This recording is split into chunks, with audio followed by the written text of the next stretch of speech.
gentlemen, good day and welcome to Deepak Nitrite Q2FY26 earnings conference call hosted by IIFL Capital Services Limited. At the outset, I would like to clarify that certain statements made or discussed on the conference call today may be forward-looking in nature, and a disclaimer to this effect has been included in the investor communications shared with you earlier. The result documents have been shared with you earlier and also have been posted on the company's website. As a reminder, all participant lines will be in the listen-only mode, and there will be an opportunity for you to ask questions after the presentation concludes. Should you need assistance during this conference call, please signal an operator by pressing star then 0 on your touchtone phone. Please note that this conference is being recorded. I now hand the conference over to Mr. Ranjit Sirumalla from IIFL Capital. Thank you, and over to you, sir. Thank you, Amshad. Good afternoon, everyone, and thank you for joining us on Deepak Nitrite's Q2 and H1FY26 earnings conference call. Today we have with us Mr. Maulik Mehta, Executive Director and CEO, Mr. Sanjay Upadhyay, Director, Finance and Group CFO, and Mr. Somsekhar Nanda, CFO of Deepak Nitrite Limited. To begin, Mr. Maulik Mehta will share his views on the operating performance and the growth plans of the company, followed by Mr. Sanjay Upadhyay, who shall take us through financial and segmental performance. I now invite Mr. Mehta to share his opening comments. Thank you, and over to you, sir. Good afternoon, everyone, and a warm welcome to all of you on Deepak Nitrite's Q2 and H1 FY26 earnings conference call. Our results documents were shared with you earlier, and I hope you've had an opportunity to glance through them. I will initiate by briefly taking you through the key financial and operational highlights for the quarter and the half year ended 30th September 25. As we move into FY26, the operating environment remains complex and challenging. We continue to uphold our commitment to responsible chemistry, creating value responsibly for all our stakeholders, our people, and our planet. This philosophy anchors our vision. Strengthened by our core fundamentals of agility, customer responsiveness, and continuous process improvement, it provides us with the resilience to deliver an accretive performance even amidst multiple headwinds. In Q2, Deepak reported consolidated revenues of 1922 crores, higher on a quarter-on-quarter basis. This was accompanied by an improved profitability as we reported a 5% quarter-on-quarter increase in consolidated EBITDA at 224 crores. You will notice that we're presenting our performance on a sequential quarter basis, as the operating backdrop over the last 2 quarters has been broadly comparable, particularly in terms of pricing trends, tariff development, ongoing geopolitical situations, and interest rate movements. On a year-on-year basis, however, the change in the operating environment is far more pronounced, with factors such as U.S. tariffs, dumping intensity, and underpricing either being absent or significantly less severe during the corresponding period last year. Our phenolics business continues to show performance in continuously challenging times, reporting a revenue growth of 2% on a sequential basis, accompanied by a strong 23% improvement in EBIT. Top-line growth was aided by higher throughput, including achieving a record quarterly production and sales of isopropyl alcohol. This was supported by favorable product mix and lower feedstock prices, which aided profitability. The advanced intermediate segment, on the other hand, navigated headwinds from tariff actions and the influx of underpriced imports. We countered these challenges by pivoting to non-traditional geographies and proactively engaged with customers, thereby protecting market share and volumes, which helped us to report a largely stable top line. However, pressure on realizations were fairly severe, and profitability has been impacted. We've undertaken some aggressive optimization actions to partially mitigate this impact, and this will be seen in the quarters ahead. In terms of outlook, we are optimistic about our prospects given its strong traction in phenolics, and further in the AI segment, we anticipate an improvement in performance on the back of better volumes for agrochemical-linked intermediates, from Europe as well as other geographies, enhanced contribution from capacities that have undergone debottlenecking, and an improved ability to capture contribution across the value chain with our upstream integration assets, which are expected to be fully operational in Q4. There can be a further uptick to our expectations should there be an amicable resolution to the U.S. tariff matter. A key development to share is the commencement of our hydrogenation asset at Deepak Chemtech on 26th of September 25, which came at an investment of about 118 crores, as well as the inauguration of our state-of-the-art research and development center at Savni, which is alongside its sister concern, which is focused on polymer compounding.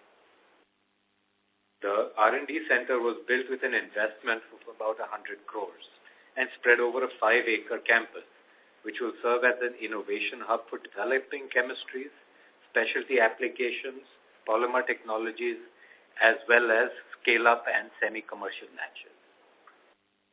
The center will focus on expanding our product portfolio and increase our operational excellence.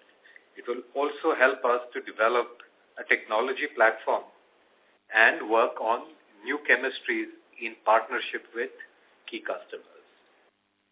We're confident that this investment, coupled with our right strategic initiatives with key customers, will provide a platform and thrust our efforts in this area over time. It already has served to reinforce the brand value of the Deepak Group and is serving to support and attract global partnerships in the CDMO as well as the CMO space.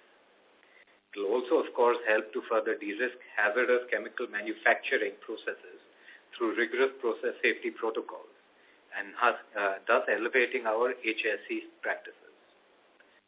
Moreover, we're on the cusp of a transformative growth phase.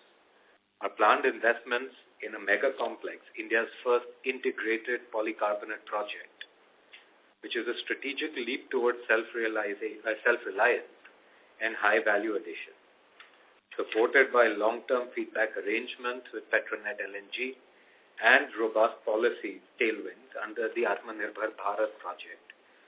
This is a landmark step in backward as well as forward integration for the group. Deepak's strong pipeline of upstream products such as nitric acid, as well as downstream products such as MIBK and MIBC, are set to be operationalized in the following few quarters. However, there have already been products manufactured under these banners for seeding made via different locations in the group's portfolio. At Deepak, responsibility is not just an add-on. It is core and embedded in our DNA. We're transitioning towards achieving 60% of our energy consumption coming from renewable sources, which may exceed 70% once regulations and policies about banking are made clear. We've already achieved a significantly reduced emission score and increased our intensity in a meaningful way in H1 26. In conclusion, Deepak stands at the threshold of a new era of sustainability and innovation-led growth. With disciplined execution, strategic investment, and an unrelenting focus on operational excellence, we will continue to strengthen our foundation for long-term success. Our commitment to integration, renewable energy, and digital transformation is not only enhancing our efficiency, but deepening our competitive edge. As we move forward, our priority remains clear: to deliver enduring value to all stakeholders through consistent performance, prudent capital allocation, and sustainable profitability. We're building a future-ready enterprise that balances growth with responsibility and success with trust. Together, we will ensure that Deepak continues to create a lasting impact for our stakeholders, community, and for India that we're all proud to help build. I would now like to hand the call over to Mr. Sanjay Upadhyay, who will address this forum and take you through the financial performance and key updates during the period under review. Thank you, Maulik. Good afternoon, everyone, and thank you for joining us today on Deepak Nitrite's earnings call. I will now take you through the highlights of the financial results for the quarter and half year ended September 30th, 25. Amid a challenging landscape, Deepak has sustained a resilient performance. The company expanded its market share, especially in phenolic segment. Our operations remain capital efficient, which has aided to the returns. On a consolidated basis, our ROC is reported at 14%, continuing on our track record. Coming to our financial performance on the operating front, our domestic business revenue stood at 1,632 crores and 3,256 crores in Q2 and H1 respectively. Export revenues were 270 crores in Q2 and 536 crore in H1. On a consolidated level, the domestic to export mix stood at 86 to 14. In Q2 FY26, on a consolidated basis, revenue stood at 1,922 crores compared to 1,914 crores in Q1 FY26. While EBITDA came in at 224 crores, up by 5% on a sequential basis. Margins were up by 100 basis points at 12%. PBT and PAT stood at 163 crores and 119 crores respectively, up 5% and 6% respectively. In H1, on a consolidated basis, revenue stood at 3,836 crores compared to 4,239 crores in H1 FY25. EBITDA came in at 430 crores in H1 FY26 compared to 647 crores in H1 FY25. Margins came at 11% in H1 FY26. PBT and PAT came at 318 crores and 231 crores respectively. Moving to our segmental performance, Deepak Phenolics delivered an encouraging performance with a revenue growth of 2% quarter-on-quarter basis, rupees 1,333 crores in Q2 as compared to 1,304 crores in Q1. While EBIT grew at 23% sequentially at 145 crores and EBIT margin came in at 11% in the quarter. In H1 26, revenue stood at rupees 2,637 crores and EBIT came in at 263 crores, translating into a margin of 10%. In the advanced intermediate segment, revenue stood at 588 crores in Q2 FY26 compared to 605 crores in Q1 FY26, while EBIT stood at 23 crores, translating into a margin of 4% during the quarter under review. In H1 FY26, revenue came in at 1,193 crores and EBIT came in at 58 crores, translating into a margin of 5% despite the current level of environmental and challenging circumstances. On the balance sheet front, company's financial position is significantly enhanced. The company continues to maintain low gearing position with debt to equity of 0.21 and net worth of 5,550 crores, maintaining a strong balance sheet for planned future expansion. We are also excited about our new R&D center at Savli, which is set to drive innovation and product diversification. As Maulik shared, it will play a vital role in strengthening our capabilities in life science, material science, and sustainable solutions, reinforcing our long-term competitiveness by enhancing our moat in existing areas and opening new vistas for growth. Lastly, our ongoing projects reflect our commitment to long-term growth and self-reliance. Our nitric acid as well as MABTF project is expected to be commissioned soon, while MIBK-MIBC plant along with offsite and utility projects are in advanced stage of completion and expected to pre-commission level activity to start soon at a commercial phase. Apart from above, we are in final stage of construction activity in specialty chemical plant. The polycarbonate project is on track and signifies a major advancement towards building one of the world's first fully integrated value chain in phenolics. As these projects come to fruition, they will enhance our competitiveness, improve margins, and support sustainable growth, creating lasting value for all our stakeholders. With that, I would now request the moderator to open the forum for question-answer session, please. Thank you very much. We will now begin the question-and-answer session. Anyone who wishes to ask a question may press star and 1 on their touchtone telephone. If you wish to remove yourself from the question queue, you may press star and 2. Participants are requested to use handsets while asking a question. Ladies and gentlemen, we will wait for a moment while the question queue assembles.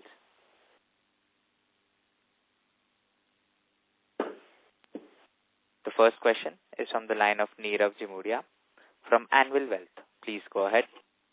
Yeah, sir. Good afternoon. Thanks for the opportunity.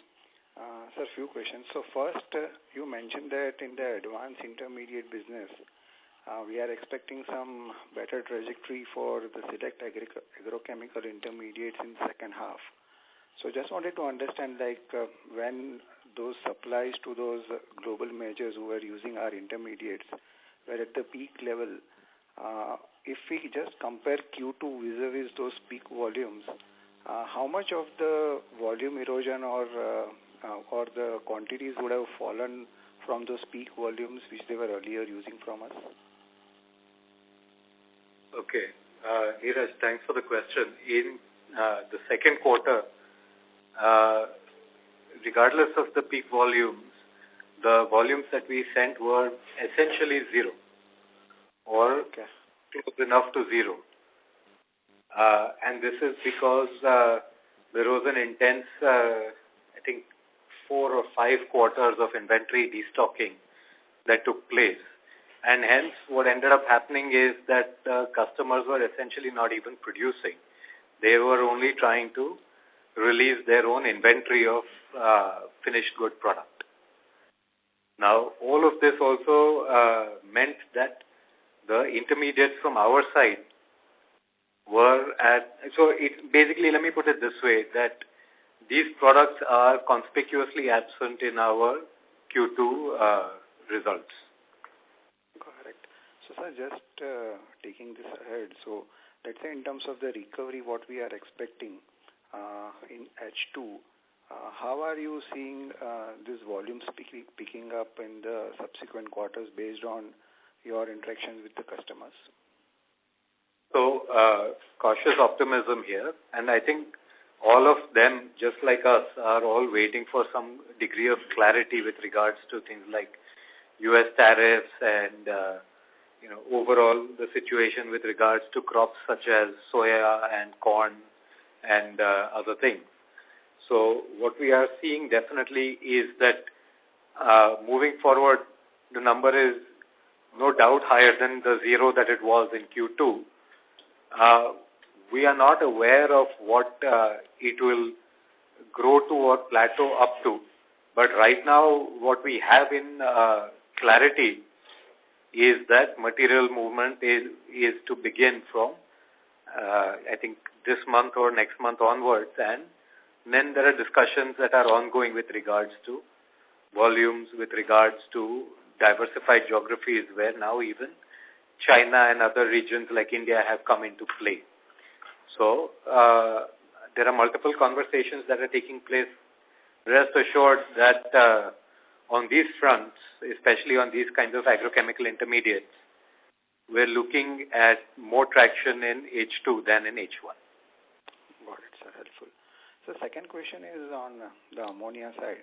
Since we are already in the process of commissioning the WNA CNA plant, and what we are understood is that most of the domestic players in India have a very little to offer in terms of the excess ammonia, and also because it requires large storage infrastructure.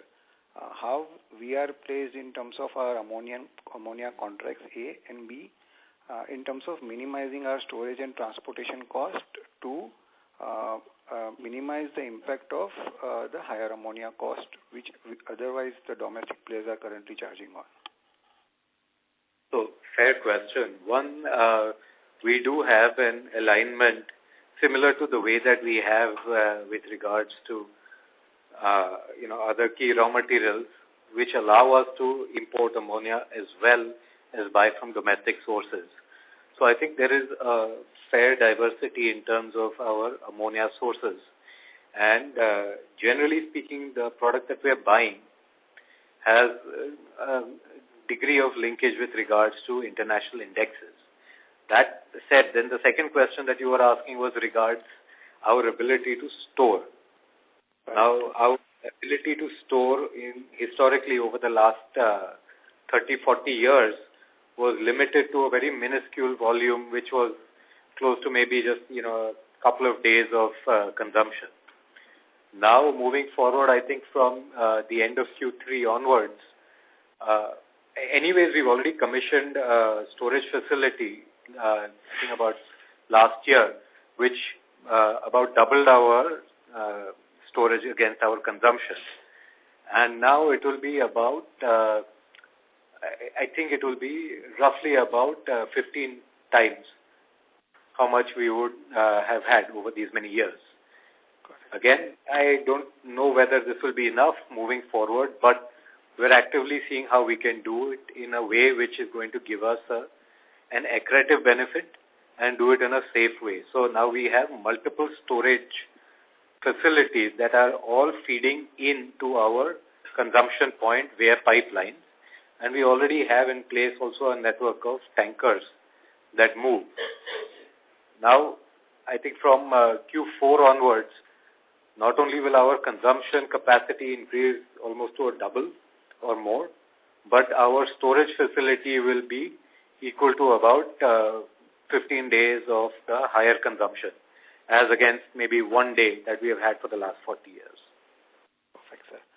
So last from my side, since now we are in the process of commissioning the WN and CNN, is it possible to share the capacities for both of them? Like what sort of operationalized capacities we are coming up with?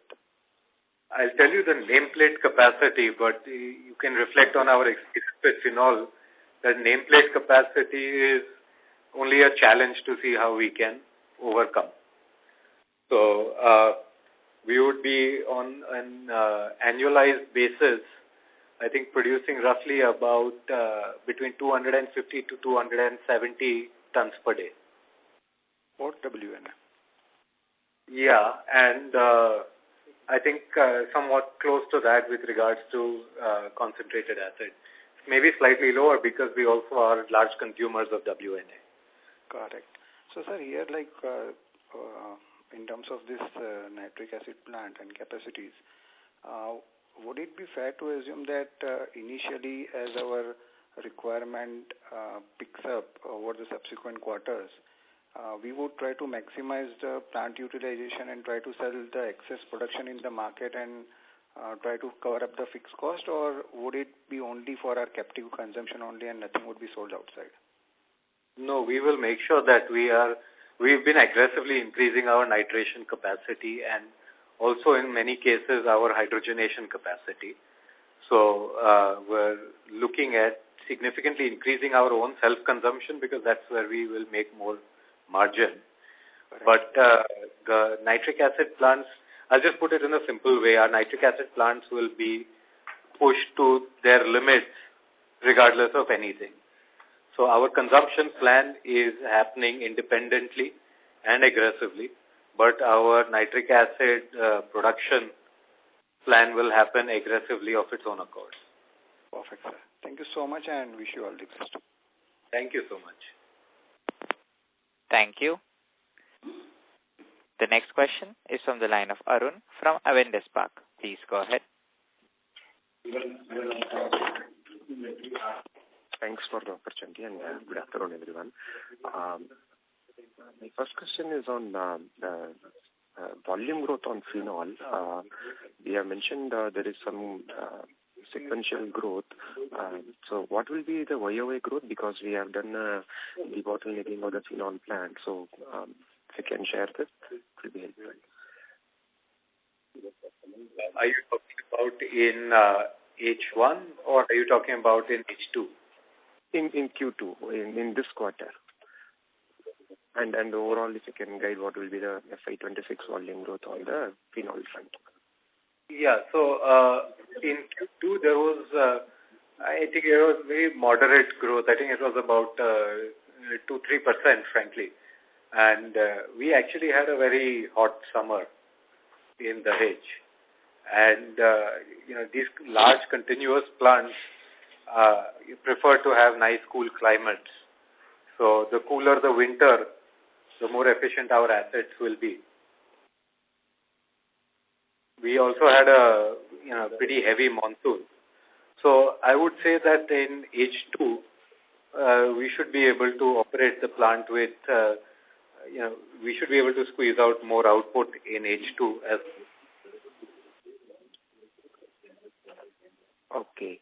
If I remember rightly, we did a debottlenecking and the capacity was supposed to go up by around 10%. So summer to summer, shouldn't also be a 10% volume growth, or is it some other constraint in sales, selling the material in the domestic market?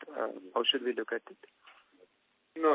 Let me just clarify. This 10% was something that we said earlier.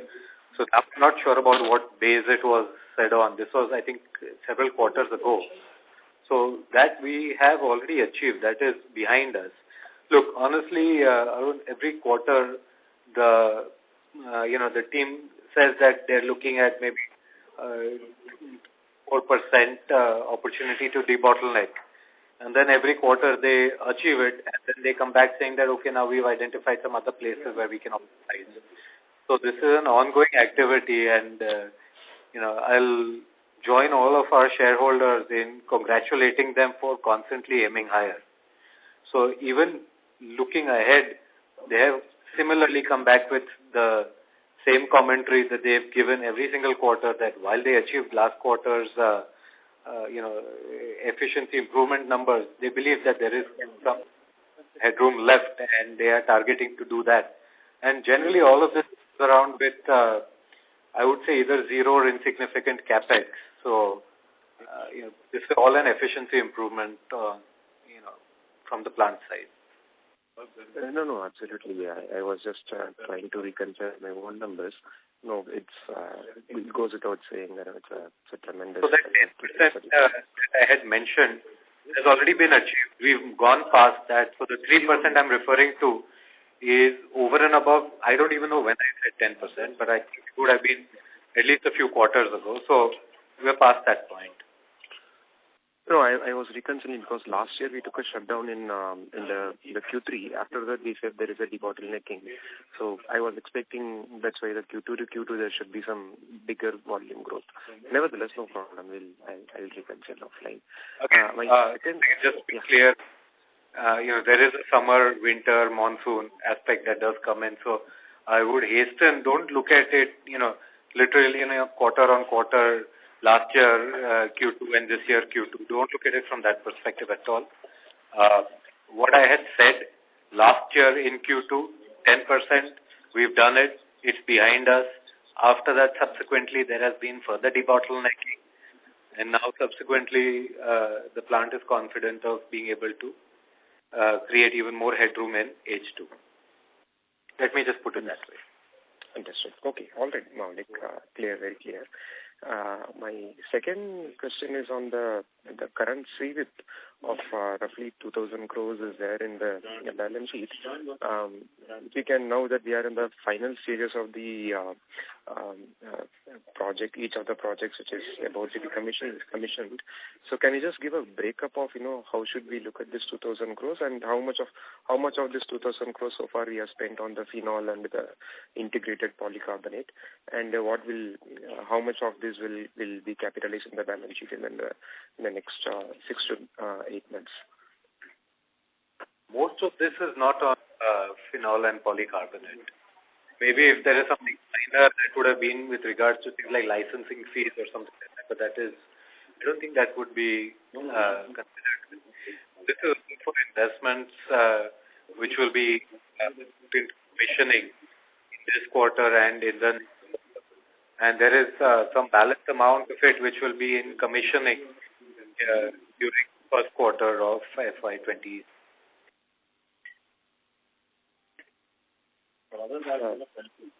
Sorry, can you still provide some kind of a breakup between various projects which are under commissioning, excluding maybe the polycarbonate?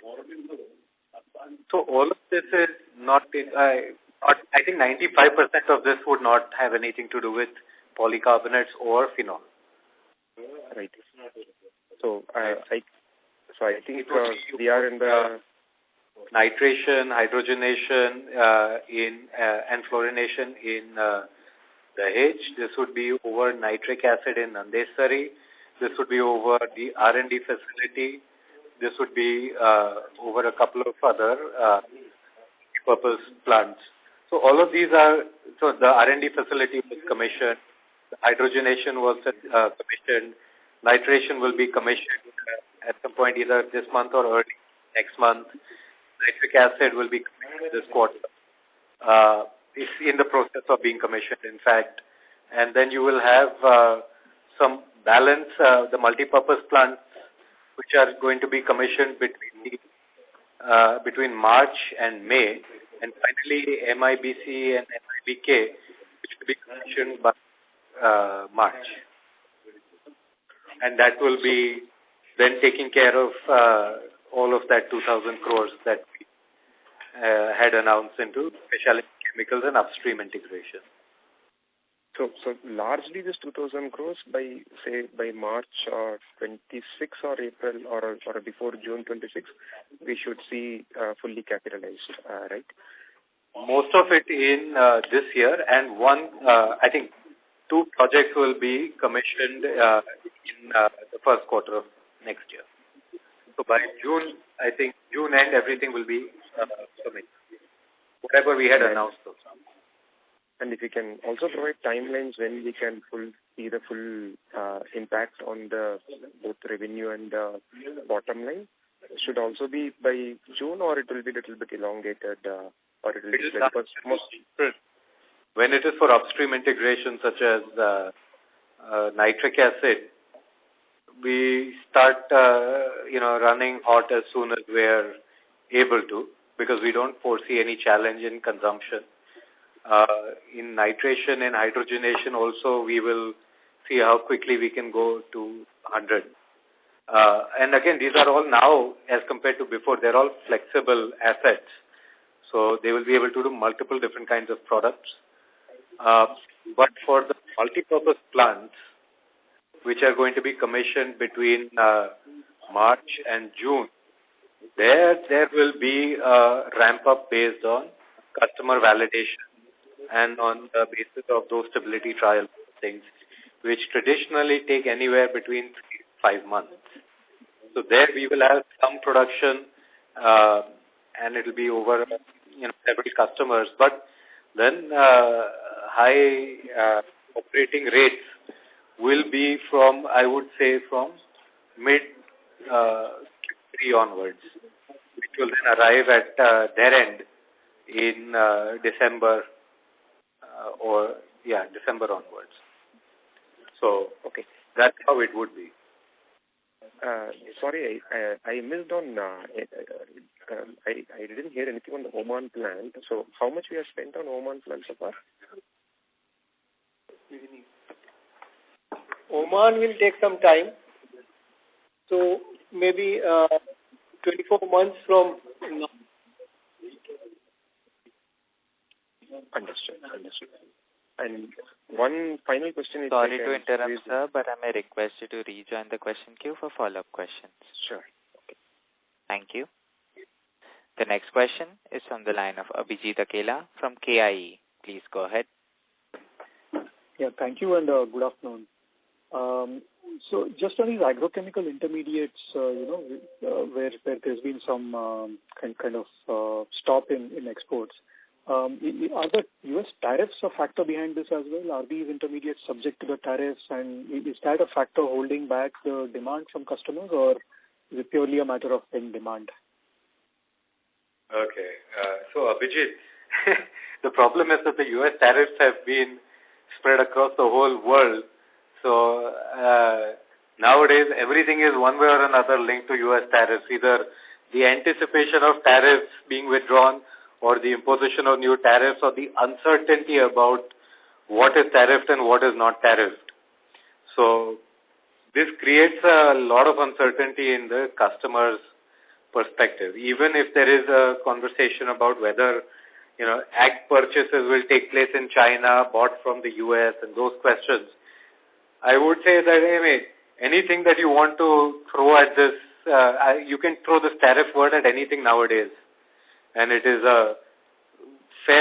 with fair confidence, you can say that there is some impact. because of this.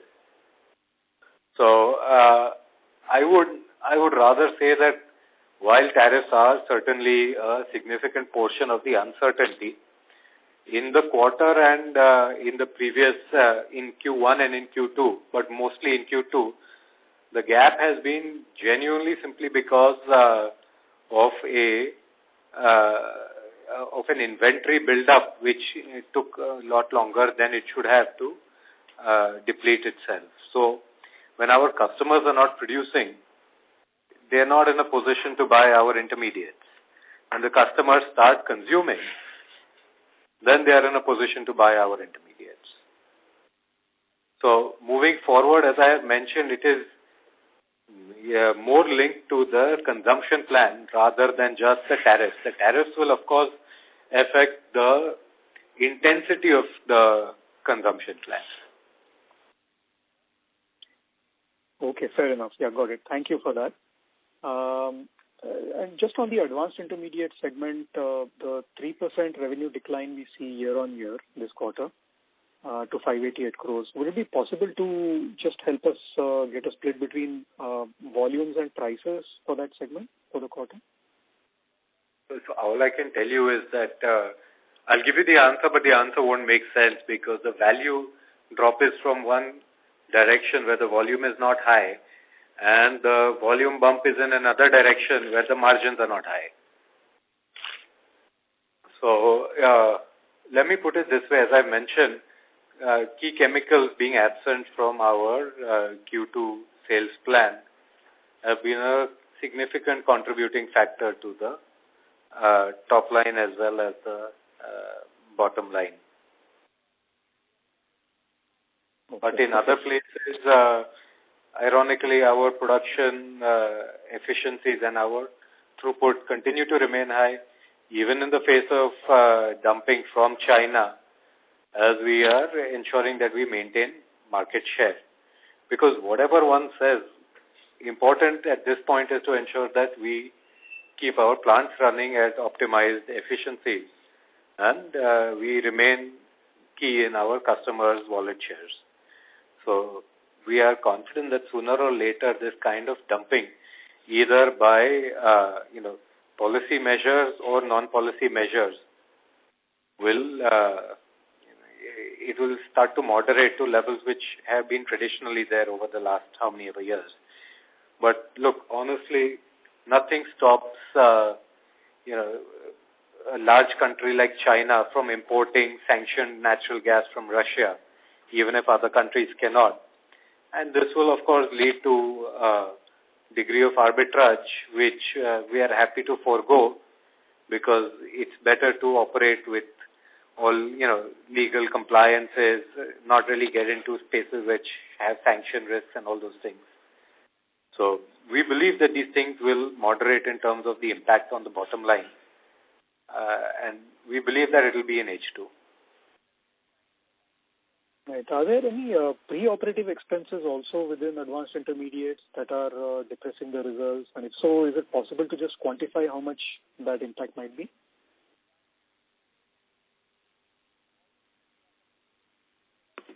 There are expenses which is a part of this. To quantify, it will be around 15 crores for the quarter. Okay. Similar number in 1Q as well, Sanjay bhai, or? Yes. Similar number. Okay. Got it. Thank you so much. Maybe just one last thing, if you'll permit me. Just on the new products that we are proposing to launch in advanced intermediates, any incremental color you could share there, regarding, just end users, those sorts of things. And maybe growth potential and revenue potential, that would be very, very helpful, Maulik. Thank you so much. Sure. What I can tell you right now, rather than getting into revenue potential, because these are still products which we have recently started producing. And, I'm happy, actually, I'm delighted to share that I think we have started production of, 7 new products in just Q2 itself. And these are all homegrown, home-developed products, which we did not really require any technical, technology licensing or anything.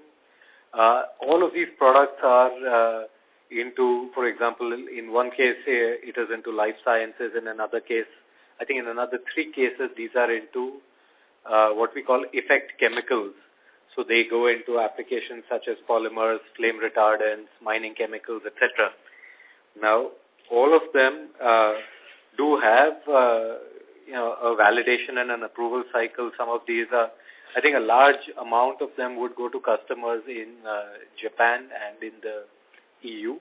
So they do have a validation cycle required.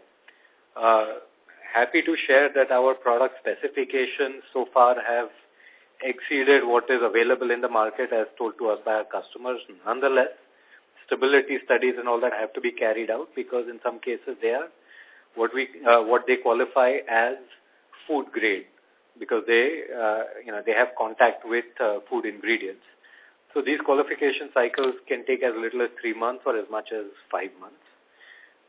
And I think by some point, maybe toward the end of Q4 or the middle of Q1, we would be able to have an aggressive ramp up on all of these. All of these will be done in existing assets themselves. And they will be done in campaigns. All of them have good margin profiles. And they will factor significantly in our FY27 numbers and completely in our Q2 FY27 numbers, but they will start to feature in Q1 as well. And I think as we come closer to that, I will be able to share more light.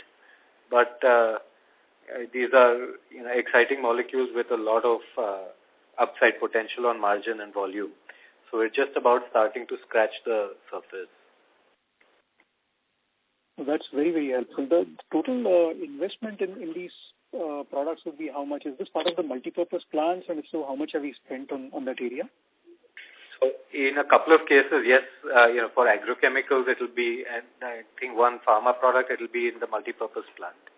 In the others, it will be in existing plants which have already been refurbished to make them more compliant to these stringent specifications. So other than the multi-purpose plant investment, nothing else is, I would say, a significant capital investment. Maybe small things such as solid handling systems and powdering systems, HVAC systems, those things.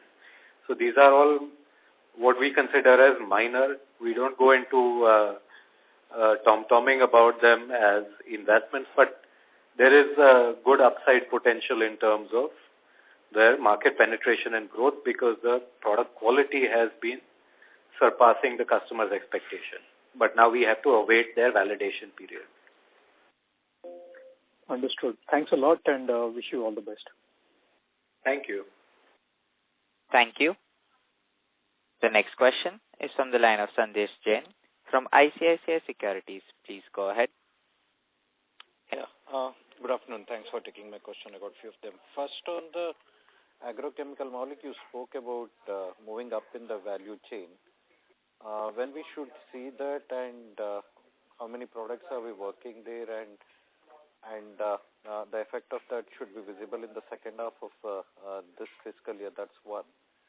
Number two, on the phenol spread that appears to be quite depressed, it's gone further down. Can you help us understand whether it's a demand side issue or whether it's a supply side issue, and if it is supply side, where are we seeing the supplies coming in and how much more can come in? That's second.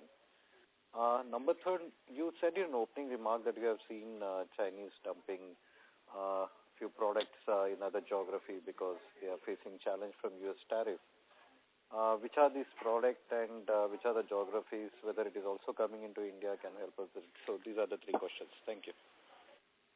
Okay.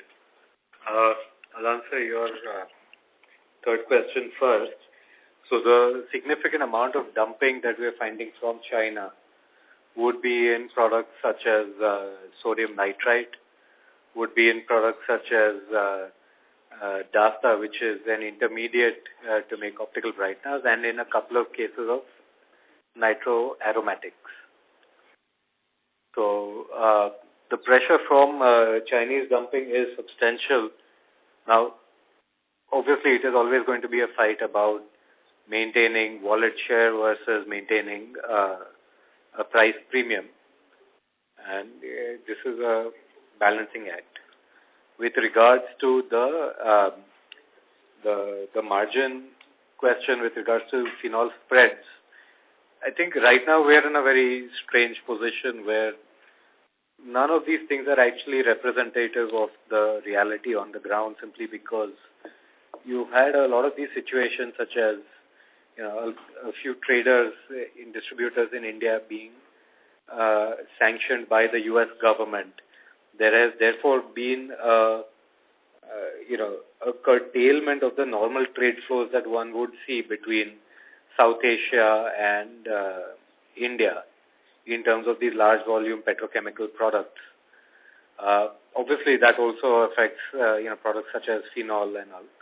So, what you're seeing as indexes are different from what is being felt on the ground in terms of the ease of availability or the premium that is charged over and above the index to service the Indian market. So what turns out to be a negative for the AI segment because of a challenge in bringing petrochemical products into India also turns out to be at least a short-term advantage for phenolics, because it is able to ensure that it continues to retain a market share, even if it is able to create a small premium in the short term. It's able to do that. Got it. What was your first question? Sorry. On the moving up in the value chain in terms of agrochemical, you spoke about it a few quarters back. Just wanted to get your sense, where are we in the process, and when should we see these products commercializing? So our ability to commercialize will be within the quarter. We're speaking with a couple of potential strategic partners to see how we can do it together, which allows them to have an expanded presence in India without needing to put steel on the ground. Now, we're trying to see whether we can do it together. If not together, then we will find a different strategy to approach the market. What we've also done in the meanwhile is assets which are used for making one agrochemical intermediate are now fungible towards being able to make other agrochemical intermediates or other life science intermediates. So most of our assets over the last 6 months have been made increasingly fungible, because we are continuing to anticipate a degree of volatility that we have not seen in the previous few years. First and foremost, our focus has to be to see that we can do multiple products in the same plant in a campaign basis, or by saying, okay, let's break this plant up into stream 1 and 2. Stream 1 will continue to do the legacy products. Stream 2 will continue to do these 2 or 3 new products in campaigns. This is how we're approaching to increase our own resilience, and by being product agnostic but chemistry focused. Got it. One follow-up question there, Maulik, on the sanction part you spoke about in the phenolic spread. Now that increasingly when Indians are talking of using lesser Russian oil, that means the feedstock prices can increase in India. Are you seeing that impact, and can it be act as a negative catalyst in coming quarters? Feedstock prices, products such as toluene, benzene, xylene, normally, even if there are large Indian refiners, there is also a significant trade flow that takes place from Asia, from South Asia. Somehow you don't generally see these products being imported from China, but whether it is Korea, whether it is Thailand, Taiwan, etc., you do see a regular trade flow from these regions into India. And I think that there is a short-term blip with regards to the dealer-distributor network having some sanction threat over them. But other than that, I would not say that Russian oil sanctions would dramatically affect the prices on such things such as, toluene, benzene, xylene. I could be wrong, but so far we have not seen any direct implication of that. That's clear. Thanks, Maulik, for answering all those questions, and best of luck for the coming quarters. Thank you so much. Thank you. The next question is from the line of Kumar Soumya from Ambit Capital. Please go ahead. Hi, sir. Good afternoon. A couple of questions from my side. Firstly, when I look at the difference between advanced intermediate and standalone business, we are seeing good improvement over the last 2-3 quarters. If you could help me understand what is driving this, is it entirely Chemtech or there is some contribution from polymer compounding as well? No, not so far. We're optimistic. I think once the projects start getting commissioned, Chemtech will become a significant contributor to the group's bottom line. But again, just to be clear, that the products that are being made in Chemtech are products which are largely familiar to the business teams in both Deepak Nitrite and Phenolics. So the teams are across the board working together to ensure that there is smooth project execution and commissioning. There have been delays in the last couple of quarters, there's no doubt about it, but we're starting to ensure that there is a greater degree of control and coordination.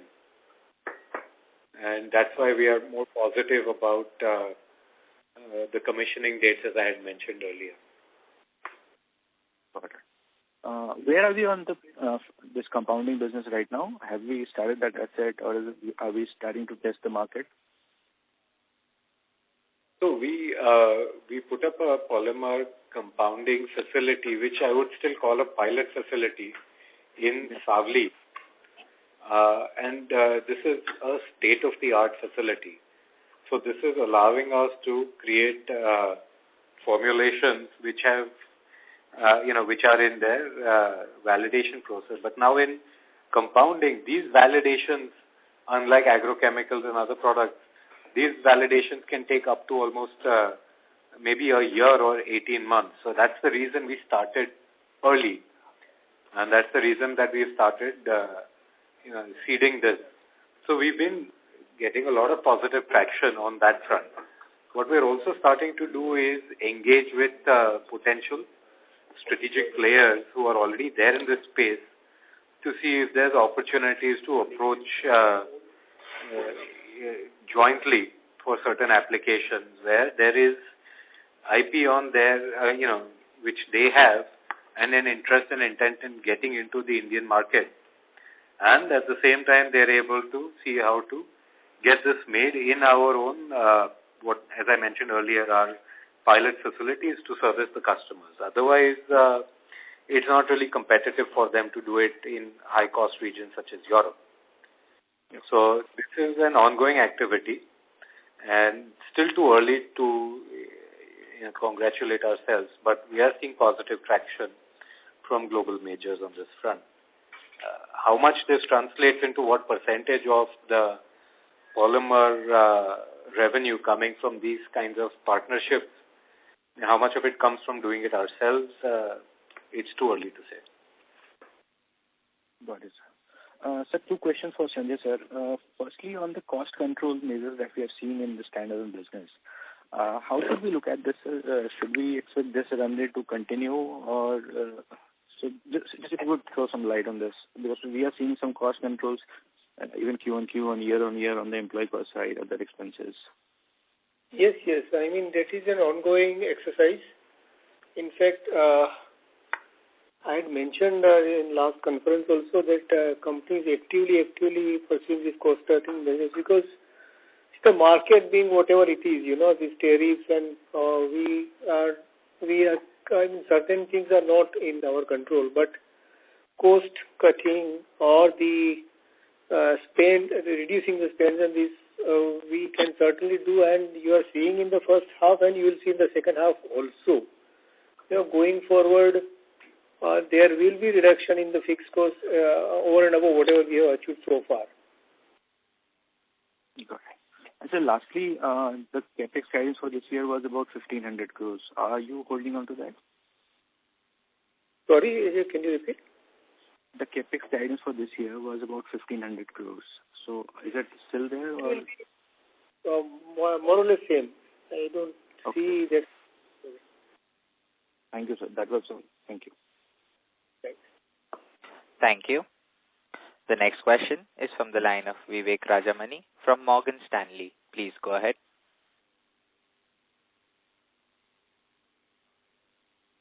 Hi, sir.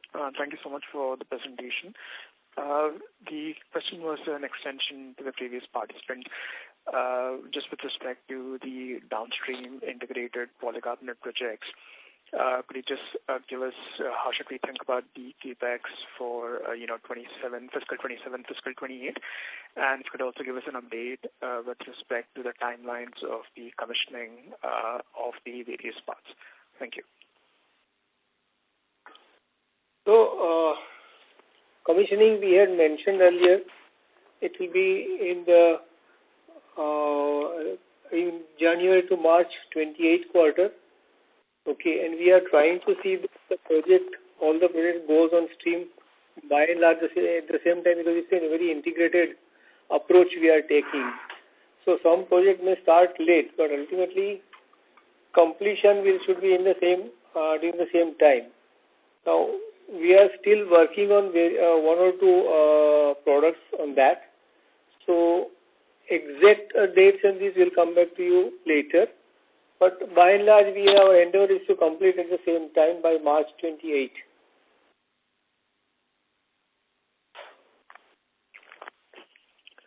Sure, sir, that's clear. And any indication? Yeah. Sorry, let me complete. If there is a delay in the propylene supply, then we may have to push back our project also, or we may run through imported BPA. But that all calculations we are making now once we know the reality kya ho raha hai. I mean, when we come nearer to the project. Sure, sir, that's clear. And any indication of how we should think about the capex spend over the course of this March 28 startup?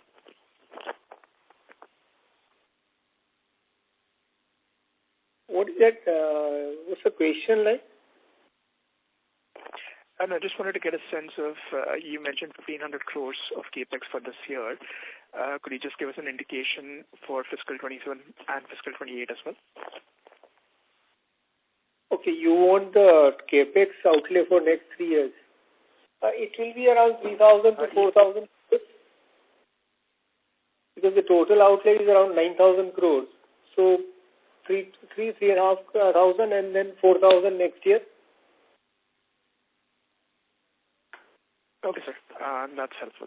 Thank you so much, and I'll rejoin the queue. Okay. Thank you. The next question is from the line of Sajal Kapoor from Anti-Fragile Thinking. Please go ahead. Yeah, hi. Thank you for taking my questions. Maulik, I heard the refreshing keyword fungible earlier on the call. So, how does the new state-of-the-art R&D center at Savli, combined with, Deepak's existing digital and intellectual capital, enable a more sort of nimble and multi-purpose incremental capex investments approach, perhaps helping avoid the prolonged rigidity and risks that are often associated with, large dedicated capex in a volatile and uncertain world?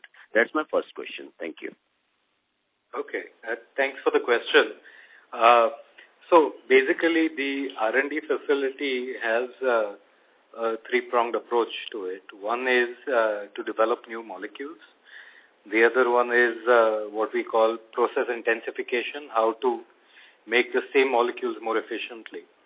And the third one is to basically look at processes independent of each other. So, for example, I have a plant that makes sodium nitrite, or I have a plant that makes nitrotoluenes. Now, it is a plant.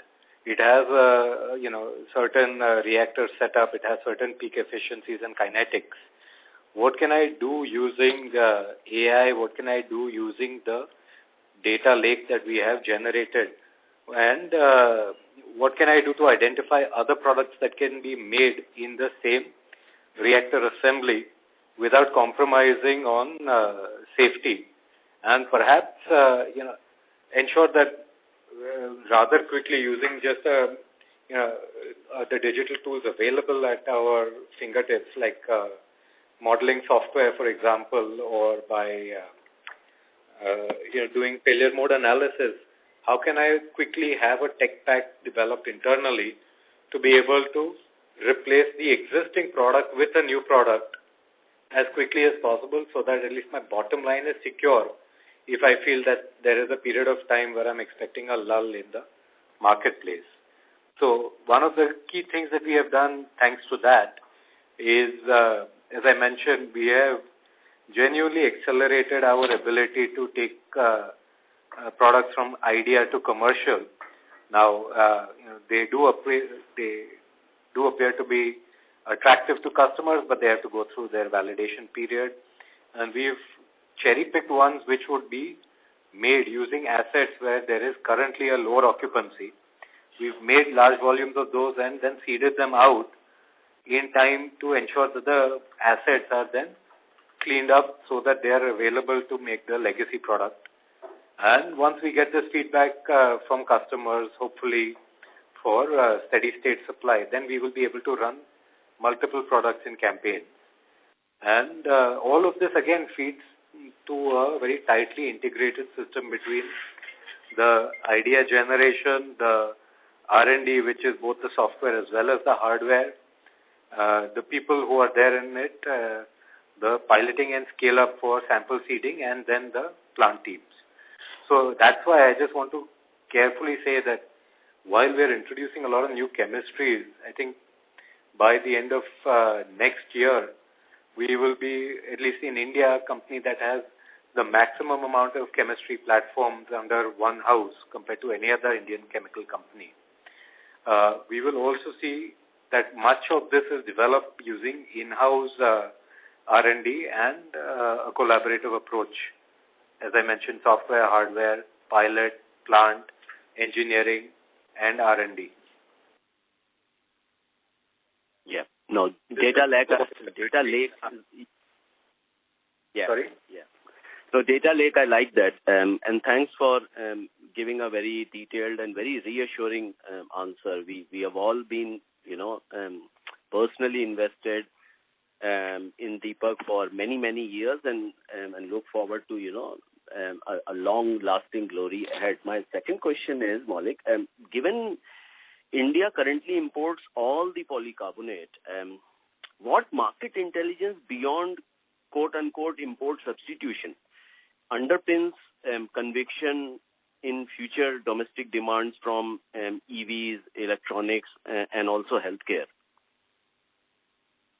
So, a lot of the investment that is going into all of these, what you would call sunrise segments in India, although I would say also that, you have a neighbor like China where these are mature technologies.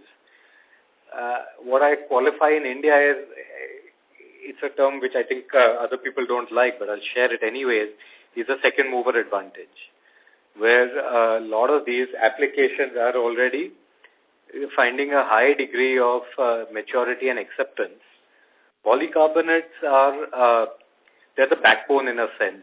What is important is the changing formulations and the compounds that are created by using polycarbonates as a backbone.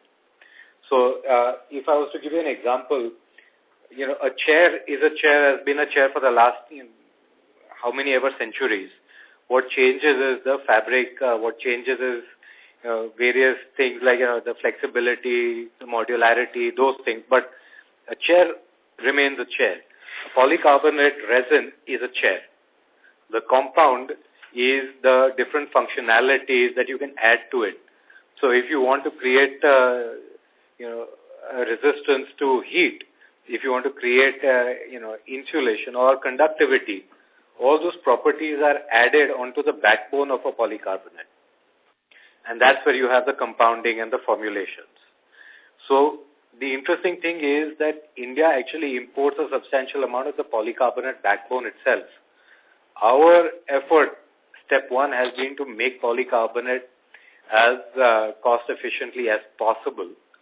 But because that takes a couple of years and a large-scale project execution, what we've done is, in the meanwhile, we've gone downstream and we started seeding ourselves into the mind space and the factory space of our customers to say that we're offering you compounds which are made using polycarbonate as a backbone. Now, as these compounds start getting accepted and validated at our customers' end, those are electronics, those are, things like mobile phones and auto components and those things, then it will just simply look like polycarbonate manufacturing was an upstream integration. Even though it was thought of first, it came in last, and it integrated as a cost optimization measure. Yeah, no, absolutely. Thanks for that. And second mover advantage is brilliant strategy, Maulik, because if you can learn from the mistakes of the first mover and make it better and cheaper maybe, nothing like it. So thank you for that. Thank you. I really appreciate it. I'll just add one more point. This is also one of the reasons why we chose to go with, rather than investing in putting up a brand new polycarbonate facility, we went with an asset which has been proven with a high degree of reliability, where, over this period of time, you've seen the cost of everything like metals, exotic alloys and all that go up. So honestly, if I was to put up a brand new plant today, the same exotic alloys would be available at least 100% higher cost. So here we have an asset where we have proven reliability, understanding about how maintenance has taken place, how scheduling for those things has taken place, learning from experience comes in for free in a sense. And so, I want to allay anyone's concern here thinking that, if it was a greenfield investment, would it have had more traction? To be honest, the way that we've gone ahead with this has not been to save money, but it has been to be able to hit traction very fast with, where we have been able to buy in experience literally for free when putting up the asset. Absolutely. Brilliant thinking and all the very best, Maulik. Thank you so much. Thank you so much. Thank you. The next question is from the line of Nisha from Vajani Capital Services. Please go ahead. I'm audible? Yes. Hello? Yeah. Yes. My first question is, could you please explain the sensitivity of your margins to the fluctuations of the phenol price? Propylene price, sorry, that's the raw material of phenol. I've mentioned this earlier also, that the index, I think because of these short-term challenges, is not a fair representation of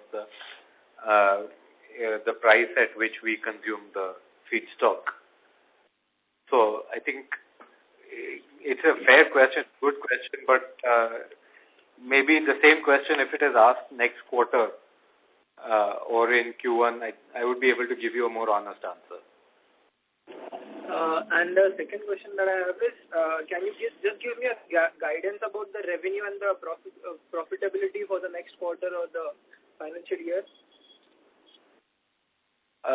Look, all I can say is that we are cautiously optimistic about an H2, which is, I would say, better than what we saw in Q2.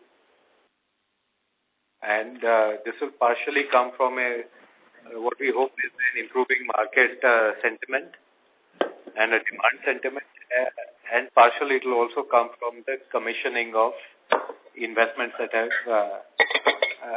are in that process in Deepak Limited.